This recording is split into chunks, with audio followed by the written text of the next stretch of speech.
Hello friends, welcome back to my channel. તો આજે વિડીયોમાં આપણે પનીર ટીકાની સબ્જી બનાવશું.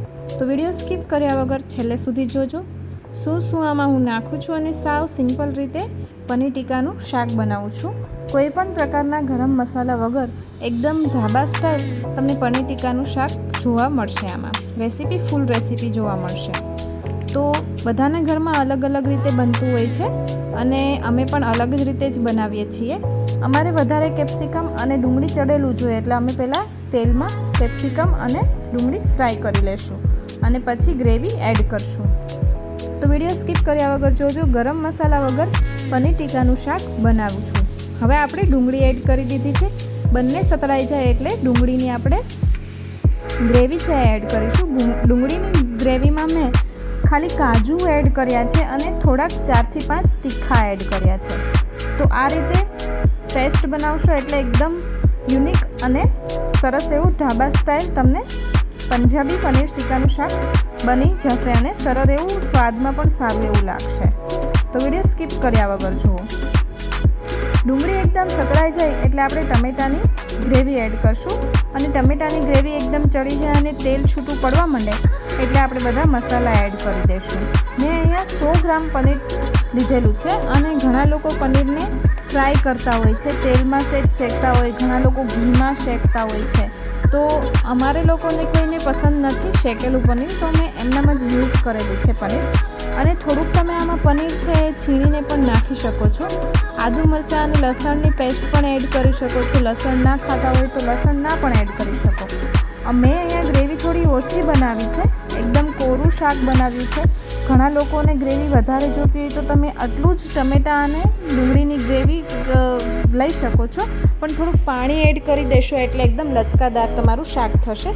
અમને અહીંયા થોડુંક કોરું શાક વધારે પસંદ છે ઘરમાં બધાને, એટલા માટે મેં પાણી એડ નથી કર્યું અને એકદમ ગ્રેવી ચડી જાય એટલે મસાલા એડ કરી અને પછી પનીર એડ કરી દીધું છે. તમે લોકો આમાં મલાઈ પણ એડ કરી શકો છો, દહીં પણ એડ કરી શકો છો અને એકદમ લચકાદાર પણ બનાવી શકો છો. મારું પણ એકદમ ઢાબા સ્ટાઇલ તમે જોઈ શકો છો. સાવ સિમ્પલ રીતે ગરમ મસાલા વગરનું પનીરનું સબ્જી રેડી થશે. હવે તેલ છૂટું પડે એટલે આપણે આમાં બધું જ એડ કરી દઈશું. તમે જોઈ શકો છો કે પનીર છે એકદમ મેં કાચું જ લીધેલું છે, ફ્રાય કરેલું નથી અને થોડું છીણી લઈશું આપણે. તો થોડુંક છીણવાથી એકદમ ઘટ જેવું પનીર આવશે. આપણે ઝીણું ખમણેલું હોય એટલે સારું લાગે છે.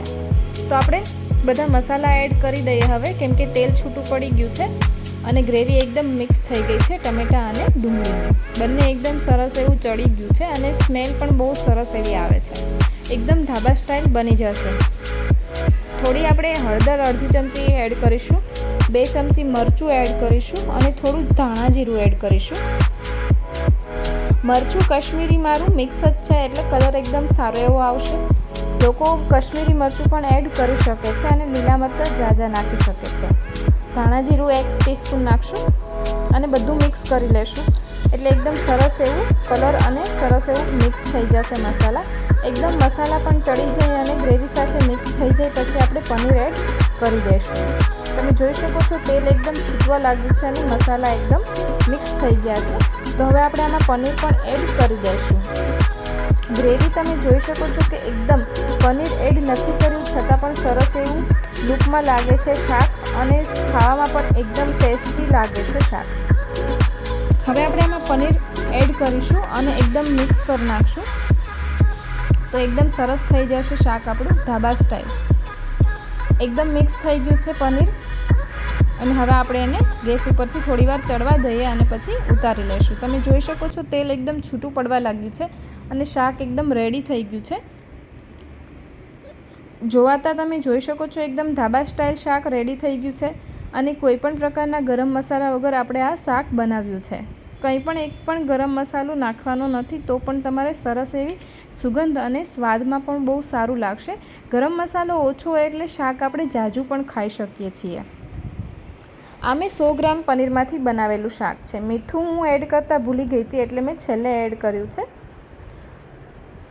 તમે જોઈ શકો છો એકદમ તેલ છૂટવા લાગ્યું છે અને એકદમ શાક મસ્ત મસાલા પણ સાથે મિક્સ થઈ ગયા છે અને એકદમ સરસ સુગંધ આવી રહી છે. બસ હવે ઠંડા ઠંડા વરસાદના વાતાવરણમાં આપણે ગરમ ગરમ શાક રોટલી સાથે સર્વ કરીશું. ઘણા લોકો પરાઠા પણ આમાં બનાવીને સર્વ કરતા હોય છે. રોટલી પણ સારી લાગે છે. તો આપણે સર્વ કરીએ હવે શાક. તો જોઈ શકો છો એકદમ ધાબા સ્ટાઇલ શાક આપણું રેડી છે, પનીર ટીકાનું ગરમ મસાલા વગરનું. તો મારું રેસીપી પસંદ આવી હોય તો આ રીતે તમે બનાવી શકો છો અને જે લોકો બનાવે તે મને કોમેન્ટ કરીને પણ કહી શકો છો. મારો વિડીયો પસંદ આવે તો લાઇક કરો, શેર કરો અને ચેનલને સબસ્ક્રાઈબ કરો. આ રીતે હવે થોડી થોડી રેસીપી હું ગ્રુપમાં ચેનલ પર એડ કરતી જઈશ.